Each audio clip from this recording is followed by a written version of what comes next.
wasn't supposed to be a long drive, just a few hours back to the city after visiting my family in the countryside. I'd made the trip countless times before, but this time, I was running late.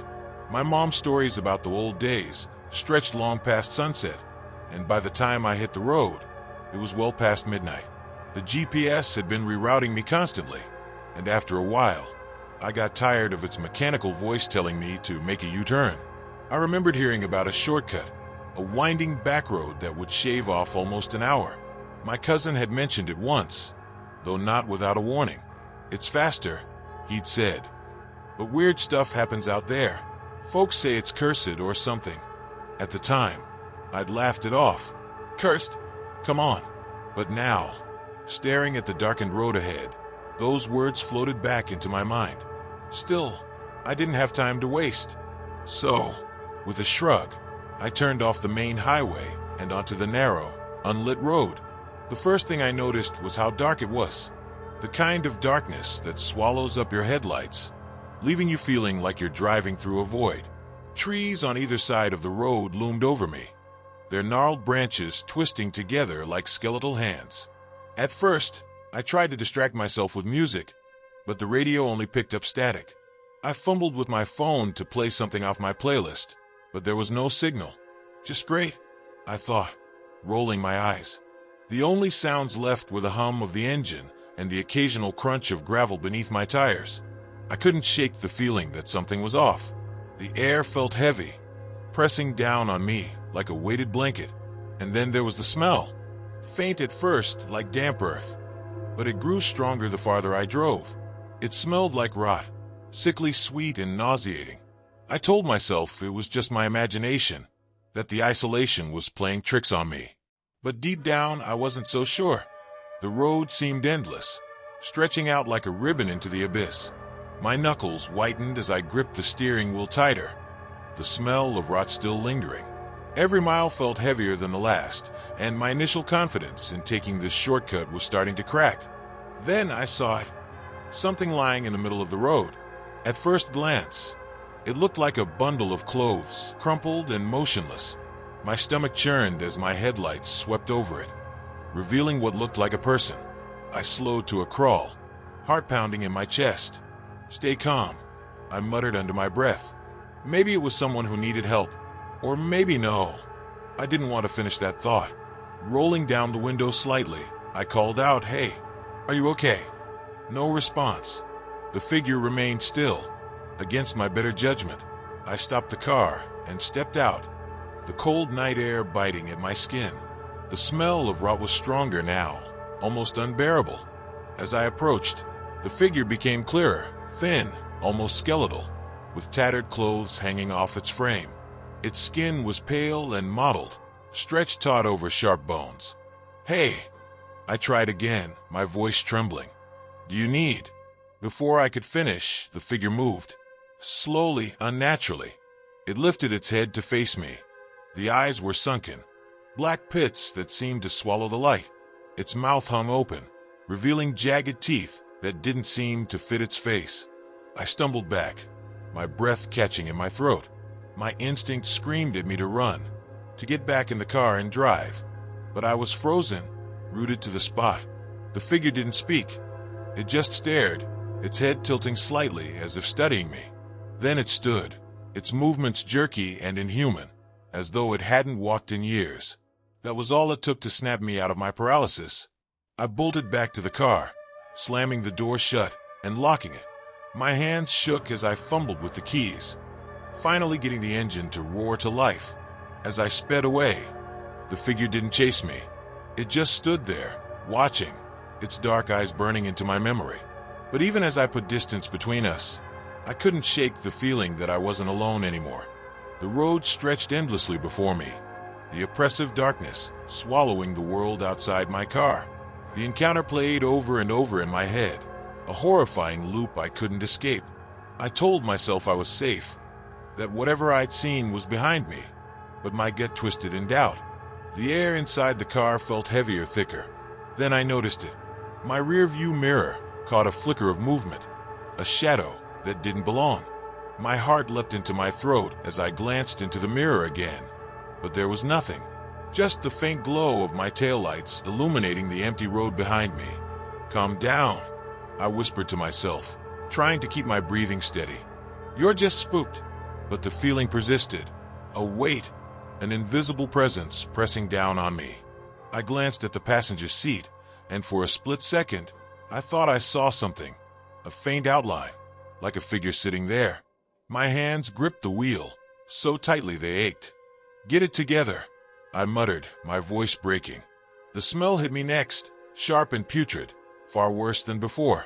It filled the car, making my stomach churn. I gagged, rolling down the window to let in the cold night air. But it didn't help. And then I felt it, something brushed against my arm. My blood turned to ice as I snapped my head toward the passenger seat. This time, I saw it clearly. A hand. Pale, gnarled fingers rested against the fabric, and they were impossibly cold. I slammed on the brakes, the car screeching to a halt in the middle of the road. The hand disappeared, leaving behind only a faint impression on the seat's upholstery. My chest heaved as I struggled to catch my breath, my mind racing for answers.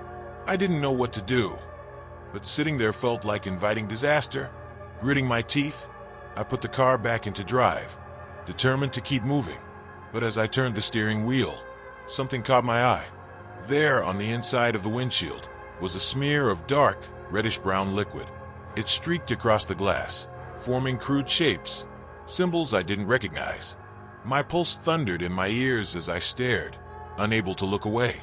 And then the whispers began, low and guttural, like voices carried on a cold wind. They were faint at first, barely audible, but they grew louder, overlapping in a chaotic cacophony. I couldn't understand the words, but the tone was unmistakable. Anger, malice, hunger. Panic surged through me. I floored the gas pedal, the car lurching forward as I sped down the road. The whispers faded, but the streaks on the windshield remained, their sinister shapes glowing faintly in the darkness. I kept driving, my eyes darting between the road and the symbols, desperate to escape whatever was happening. But deep down, I knew this wasn't something I could outrun. Something had marked me, and it wasn't going to let me go. The drive felt endless, the weight of dread pressing heavier with each passing mile. My eyes flickered to the strange symbols on the windshield, their faint glow still visible in the darkness. The whispers had stopped, but the silence that replaced them was almost worse, a suffocating void that seemed to seep into my thoughts. As I approached a fork in the road, the GPS on my phone blinked out, leaving me without direction.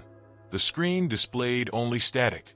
Swallowing my growing panic, I chose the left path, a narrow, gravel-strewn road that seemed to lead nowhere. The trees grew denser, their gnarled branches stretching out like skeletal fingers. That's when I saw it, a wrought iron gate partially obscured by overgrown vines. Beyond it lay a cemetery, shrouded in mist that clung to the ground like a living thing. Something about it pulled me in, an inexplicable force compelling me to stop. I parked the car just outside the gate, cutting the engine. The silence was deafening. I hesitated, my instincts screaming at me to turn back. But curiosity, or something darker, drew me forward. The gate creaked open with a chilling groan as I stepped inside. The air was colder here, biting through my jacket. The graves were old, their headstones weathered and cracked. Some bore strange symbols similar to those on my windshield. I felt a shiver crawl down my spine. "Hello," I called out, my voice swallowed by the thick mist. There was no answer, only the rustle of leaves in the wind. Then, in the corner of my eye, I caught movement. A figure stood several yards away, partially obscured by the fog. My heart hammered as I squinted, trying to make out the details. It was a man, or at least, it had been. His skeletal frame was draped in tattered, earth-stained clothing, and his skin looked impossibly dry, as if every ounce of moisture had been sucked out. His face, it was grotesque, the flesh shriveled and stretched over a skull-like visage. I froze, unable to move or even breathe. The figure didn't speak, but his hollow eyes bore into mine, conveying something far worse than words could express. Hunger. Suddenly, The symbols on the headstones began to glow faintly, the same reddish hue as those on my windshield.